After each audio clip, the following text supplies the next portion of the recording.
دیکھیں اگر آپ کے دشمن آپ کے خلاف کوئی منصوبہ بندی نہیں کر رہے تو پھر دشمن تو نہ ہوئے نا وہ آپ کے دشمن ہونے کے تقاضوں میں شامل ہے کہ وہ آپ کے خلاف سازشیں بھی کریں گے، آپ کے خلاف سوچیں بھی بنائیں گے، منصوبے بنائیں گے۔ سوال یہ نہیں ہے کہ وہ کیا کر رہے ہیں، سوال یہ ہے کہ اس کے جواب میں یا اس سے بچنے کے لیے ہمارا دفاعی نظام معاشرے میں کیا ہے۔ مثال کے طور پہ مغرب کی طرف سے آنے والے سازشوں میں سے ایک ہوتا ہے کہ خواتین اور مردوں کے جو جس کو جنڈر رولز کہتے ہیں کہ کردار سوسائٹی کے اندر جو ہے ان کو تبدیل کرنے کی کوشش کی جاتی ہے۔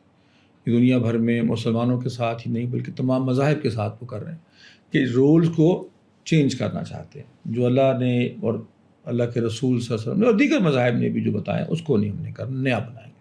تو اس کے بارے میں یہ کہہ دینا کہ یہ سازش ہے اور یہ فلاں، یہ کافی نہیں ہے، بلکہ اس کے لیے ہمیں دفاعی نظام پیدا کرنا ہوگا، اس کے لیے ہمیں کوئی عملی جواب دینا ہوگا۔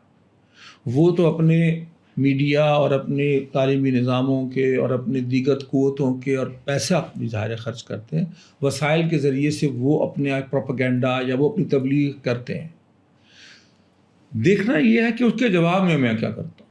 مجھ پہ ایک صاحب نے ایک الزام لگایا بہت سال پہلے کہ جی آپ کے کچھ لوگوں نے جی کہ آپ تو گھر میں آپ نے تو باندھ کے رکھا ہوا ہے عورتوں کو، تو آپ کی تو عورتیں برقعے میں رہتی ہیں اور آپ تو اس سے یہ سلوک کر رہے ہیں۔ تو میں نے کہا جی آپ گھر والوں کو لے کے بیگم کو لے کے آئیں، ان سے کہیں کہ پوچھیں کہ ذرا ان سے کیا جانداروں والا سلوک ہو رہا ہے۔ مجھے نہ بٹھائیے گا اس میٹنگ میں، آپ اپنے انٹرویو سوال لکھ کے بھیج دیں، آپ گھر والی کو اپنی بیگم کو بھیجیں، پوچھیں جی کتنا، اور آ کے دیکھ لیں، بلکہ دن گزار کے دیکھے کہ صبح سے شام تک مسلمانوں کے گھروں میں کیا ہو رہا ہے بھائی۔ تو یہ ایک ہوائی سی بات ہے، تو اس کا جواب ہے میرے پاس۔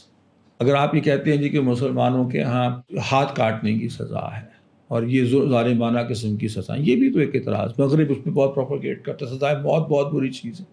تو اس کا پہلا جواب تو یہ کہ حضرت جس ملک سے آپ آئے ہیں وہاں آج بھی سزائے موت دی جاتی ہے۔ یہ عجیب تماشا ہے کہ لوگوں کو یہ پتہ نہیں ہے کہ امریکہ کے اندر اکثر اسٹیٹس میں جہاں پر کیپٹل پنشمنٹ تو ہے ہی، جن لوگوں نے اس کو ختم کر دیا تھا وہاں پر واپس لانے کے لیے قانون سازی ہو رہی ہے کہ بھئی نئی بات نہیں بنی، لوگ نہیں باز آتے قتل و غارت سے، ان کو سزائے موت دینی پڑے گی۔ یہ آپ کو نہیں پتا ہوگا، ان لوگوں کو پتہ نہیں ہوتا، ہم سنتے ہیں وہ آپ امریکہ میں ایسے ہوتا ہے۔ تو امریکہ، آپ کو پتہ ہے کہ امریکہ کے اندر شادی کی جو یہاں پہ ہمیں بتایا جاتا ہے کہ کیا ہونی چاہیے، امریکہ میں شادی کی منیمم ایج کیا ہے مولانا؟ آپ کو پتہ ہے؟ آپ تو اخبارات پڑھتے رہتے ہیں، شاید آپ کو پتہ ہے کہ نہیں؟ آپ کو اندازہ ہے کہ اندازہ لگائیں کتنی ہوگی؟ آپ فرمائیے اس پر۔ کوئی بھی نہیں ہے۔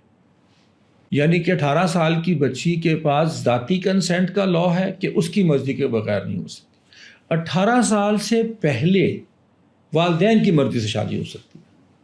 اور چنانچہ امریکہ میں اس دور میں بھی 12-14 سال کی بچیوں کی شادیاں ہوتی ہیں۔ جائیں جا کے گوگل کر کے دیکھیں، میرے پہ اعتبار نہ کریں، گوگل پہ اعتبار تو کرتے ہیں نا ہم لوگ، اس کو دیکھ لیں کہ وہ کیا کہے گا۔ یوٹا کے اندر خاص طور پہ، ان اسٹیٹس میں، ماربن اسٹیٹس ہیں خاص طور پہ، وہاں پہ ہوتا ہے۔ اور یہ تو میں بھی سر نہ ہی جائے کہ پیرا روی جو ہے وہ کس ایج میں شروع ہو جاتی ہے امریکہ کے اندر۔ تو ہم سازشوں کی تو بات کرتے ہیں، ہم اس کے دفاع کے لیے ہمیں تو اپنی بات شاید کہنی بھی نہیں آتی، ہمیں پتہ ہی نہیں ہوتا کہ ہم دوسرے کی بات سن کے چپ ہو جائے، اچھا یار اس طرح ہوتا ہے، ایسا کچھ نہیں ہوتا، ایسا کوئی مسئلہ نہیں ہے۔ ہمارے ہاں وہ کہتے ہیں نا کہ اگر لاہور شہر یا کراچی شہر پورا خدا نخواستہ گر بھی جائے گا تو ایک گاؤں سے بڑا ہی ہوگا۔ تو آج بھی ہمارا جو معاملات، ٹھیک ہے مسلمانوں کے وہ معاملات نہیں ہیں جو ان کے دین نے ان کو سکھایا، بہن ہی وہ زندگی نہیں گزار بھی رہے، پھر بھی برے حال میں بھی ان سے تو بہتر ہی ہے جو باہر کچھ ہم دیکھتے ہیں۔